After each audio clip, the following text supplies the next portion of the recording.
Can you actually retire at 57 with $1 million saved for retirement?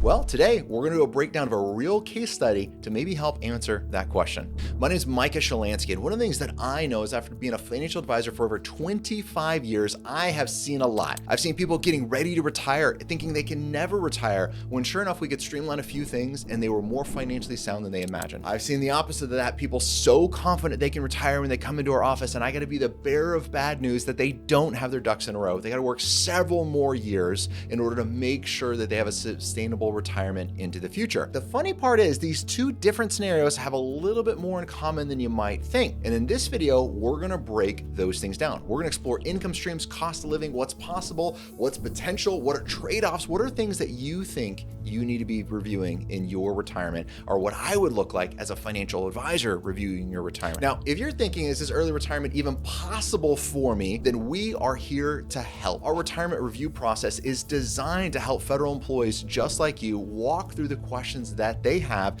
as they prepare to retire and find out, are they missing anything? Are they leaving anything out? How do you get the most out of your benefits? And that's why we sit down with clients just like you all the time to review this process. Now, if you're ready, you can go ahead and click in the link in the description below and you can book a session to sit down with us. All right.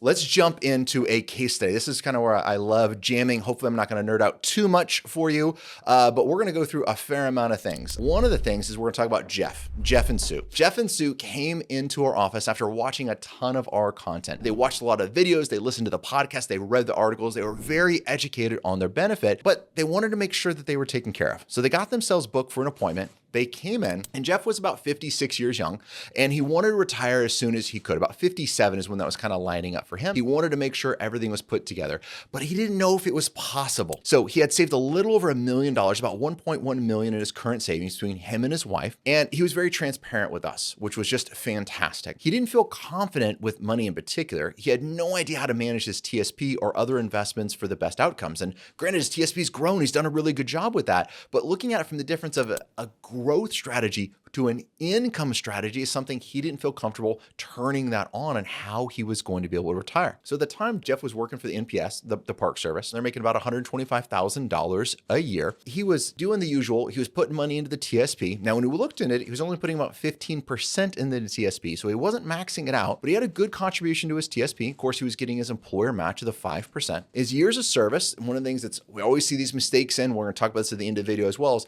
mistakes when calculating your pension is something really big to avoid, but understanding your credible service is a really big one. Jeff had about it at the time of his retirement, he's going to have about 31 years of creditable service for retirement. But out of that 31 years of creditable service for retirement that he's going to have, about 5 years of that was military time. And about 26 years is going to be civilian time. Now, great news is Jeff had already bought back his 5 years of military time. He had that letter from OPM proving that he had bought that time back.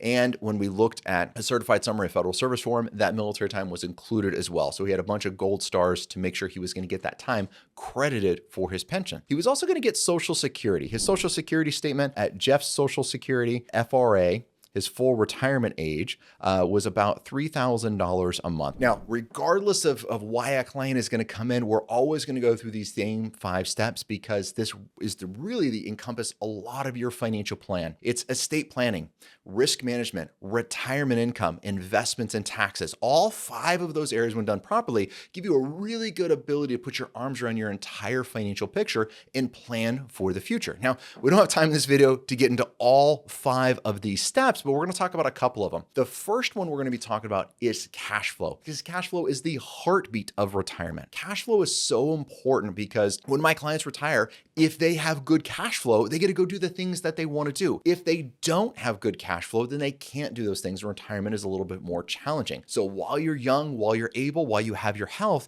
you want to be able to have the cash flow to do the things. So the first thing we do whenever we talk about cash flow is building a spending plan, right? Not a budget. I'm not a fan of budgets. I know a lot of people are. I don't know, especially with husband and wife, a budget's a really good way to get in a fight, right? To not start a great conversation. Also, what a budget does a lot of times is we look in the past. Hey, where did we spend money the last 12 months? I don't know about you, but my time machine is broken. I can't go back 12 months ago and change anything, but there's a lot I can do about the next 12 months, which is why I like a spending plan. What I love to do with my clients, this is going to sound crazy, so just bear with me. What I love to do with my clients is break down their spending to no more than 5 categories. Generally, it's something like household, travel, entertainment, medical, kids, grandkids, right? Those are kind of our top 5 expenses. And I love awareness. Where is our money going on a monthly basis? Especially even if you don't have credit card debt, right? You don't have a spending problem, but it's still good to know where our money's going. Now, I do finances all day long, but on Saturday morning, you know what I don't want to do? Go and reconcile my bank accounts and do a budget to where my wife and I spent our money for the last 30 days. It's not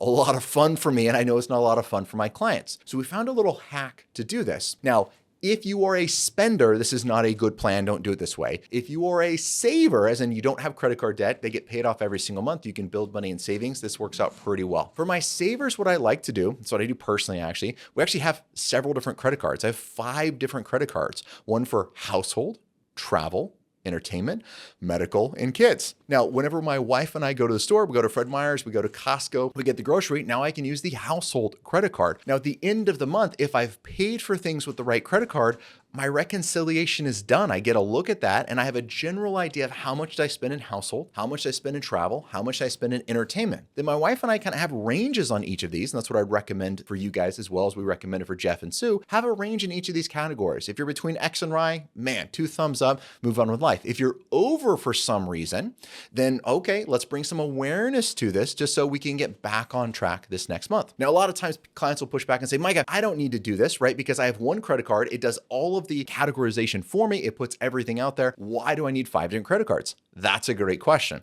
Here's what I have found. Most of the time when I used one credit card and all of a sudden it was up that month, what I said is, oh, that's because we booked the airline tickets. Oh, it's because this other one expense.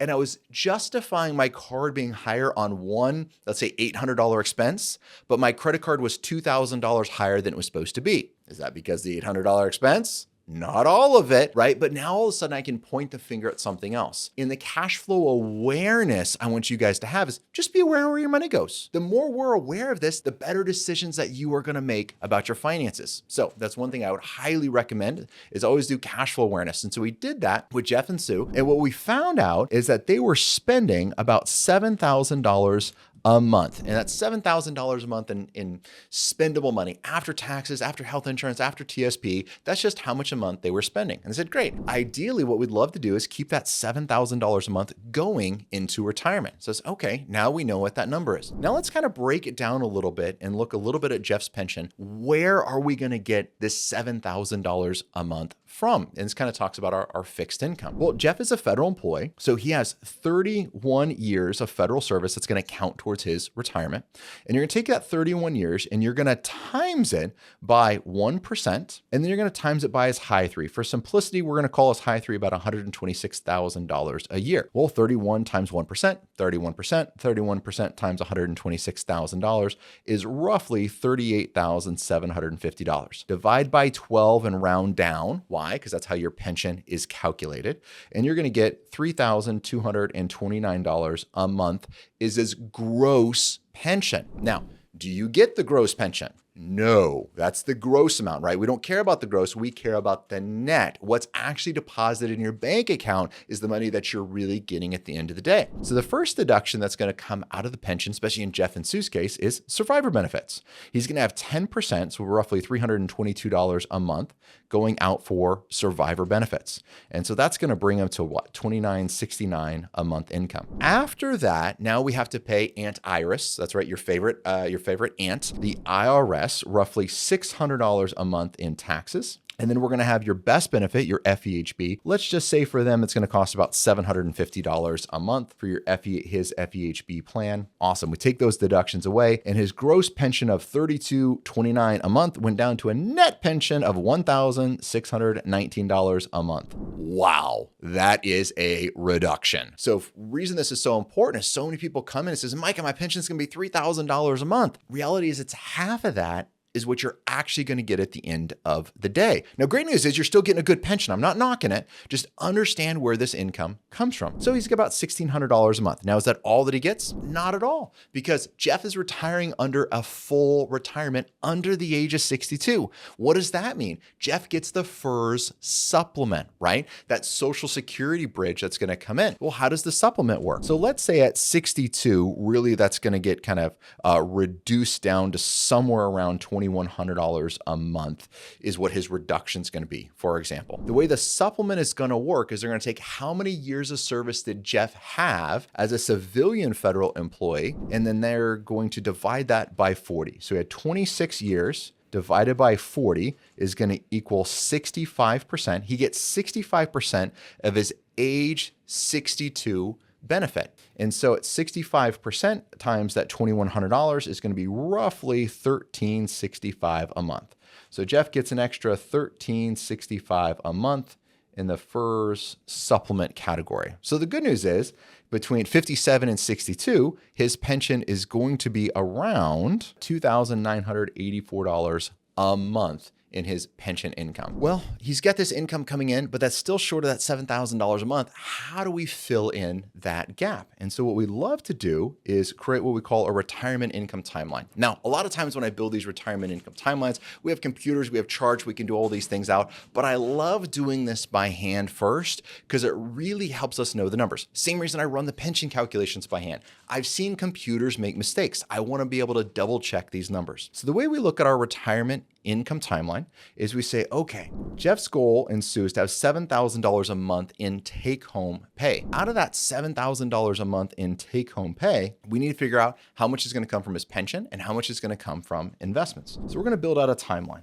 The first timeline we're going to start right now. Where are we at? We're going to run it all the way to our COD. You guys remember what your COD is? It's on your birth certificate. Depends on where you live, right? But generally in Alaska, it's on the bottom left-hand corner. It stands for your crap out date. Okay, it's a joke, not on your certificate, right? Birth certificate. But yeah, what's our life expectancy? How long are we going to live? So we're going to go from now up until when he retires at 57 years young. When Jeff retires at 57 years young, he's going to have his pension income coming in. That was going to be $1,619 a month plus his supplement of $1,365 a month in income. So that's going to bring him to this $2,984 a month in net pay. Now, again, his goal is $7,000 a month. So roughly, I'm going to round here a little bit. It's going to leave him a $4,000 a month gap, a $4,000 a month shortfall when him and wife retire. How does he fill in that gap? Well, if I take $4,000 a month and I times it by 12, now we're at $48,000 for the year. And at 57, it's going to continue all the way until he is 62 years young, because that's when his supplement stops, right? His pension keeps going, but his income changes at 62. So I'm going to take that 48,000,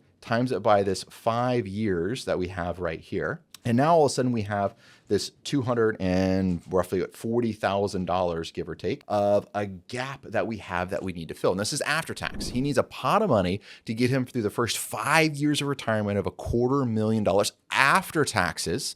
So in order to keep that $7,000 a month lifestyle. Now let's do that same thing for the next period. From age 62, let's say to 67, and let's say at 67 where Social Security is going to start, he's still going to get his pension of $1,619 a month, but he's not going to get a supplement because it doesn't matter when you turn your Social Security on, your supplement turns into a pumpkin at 62 years young. So he's only getting $1,619 a month. And so now we're going to have even a bigger gap, right? Now our gap is going to be $4,371 a month if we still want to spend $7,000. Now, you could be thinking, Mike, you haven't put inflation in here. You're right, I haven't. And we're not going to put inflation just in these numbers. They can get pretty confusing pretty quick. So we're going to make it a simple example as we build this out. Well, if I take that 4,300 and I times it by 12, really, I'm going to round a little bit. That's a $52,000 a year gap. And again, between 62 and 67, we got another 5 years. I take that times 5 years, and I'm getting roughly $260,000 of a gap. So just these first 2 years, right, we need $500,000 to get these first two chunks of time, this first 10 years. You need $500,000 set aside just to make it until 67. Well, let's look at what happens at 67. He's still going to get his pension. Let's just figure it's $16.19 a month. But now we're eligible for the Social Security income, right? So at Social Security, let's look at what Jeff's going to have. We already talked about his benefit was going to be $3,000 a month, but that's his gross. We got to figure out his net. Let's go ahead and pull out some taxes, $500 to our favorite Aunt Iris, $200 for Medicare. So now he's going to be bringing in about $2,300 a month in income from his net Social Security. Now, Sue was also working. Sue had $2,000 a month of her FRA, full retirement age benefit. So if we pull $400 for taxes out, we pull $200 for Medicare Part B out as well. That's going to leave her about $1,400 a month. So we put $1,400 a month on here. And now all of a sudden our fixed income at 67 is $5,319 a month. Now you could be asking, Micah, should we turn on Social Security at 67, at 62, at 70? That's a different conversation. This is only for our example right now of how these income streams kind of come together. So what's our gap? Well, our gap now is only $1,700 a month. Well, times 12 is about $20,000 for $20,400 a year is what our gap is from now for the rest of our lives. So now we've kind of helped pick apart the fixed income side of it. Now what we need to do is look and say, how much investable assets do we have to make sure they're taken care of? As you said earlier, Jeff and Sue saved about $1.1 million for retirement. So we got this $1.1 million that's saved out there. Now we got to learn how to turn it into an income stream. So can Jeff and Sue retire on this? Quite possibly. They're close. It's not a slam dunk. What we need to do is now come up with an investment strategy that says, great, how do we carve out this $250,000 for this first set of years? How do we carve out another over $250,000 for the next set of 5 years? And then how much do we need as a pot of money to last us the rest of our life? Then we have to look at survivor benefits as well. This is just for the two of them while they're alive. What happens when one of them passes away? So these are all things that go into our financial plan as you're going through this process, right? And you can see as we build out this timeline, it's so important because it shows us in these little chunks of time how we need to build things. Now, in a later video, we're going to be talking in more depth about TSP distribution strategies, things you should be thinking about, but I'll give you a little hint. You need a distribution strategy that's as flexible as you want your retirement to be. Be very careful about making irreversible decisions with your TSP, with any of your investments, especially while you're so young, just getting into retirement. As we go through this, you can see that it's not always simple, cut and dry. Like this example works out pretty well. They do the right things. You can see that, hey, Jeff and Sue in their scenario probably could stay retired with $1.1 million at 57, but there's some caveats. They got to set some things up correctly. Here's what most people don't realize. Even with $1 million saved, you could be leaving tens of thousands, if not more dollars on the table for miscalculation of your benefits or miscalculation of your taxes and how that's going to work in retirement. And this is the reason we created our next video. I'd encourage you to go watch, talking about pension miscalculations, things that you need to be thinking about, things that catch people by surprise all the time when they're calculating their pension. We're going to go through the most common pension calculation errors that could cost you thousands of dollars every single year of retirement. I'll see you there. Happy planning. The content in Plan Your Federal Retirement is for general informational purposes only and should not be considered individualized advice. Investing involves risk, including possible loss of principal, and past performance does not guarantee future results. Guests are not affiliated with CWM LLC Investment Advisory Services offered through CWM LLC, an SEC registered investment advisor.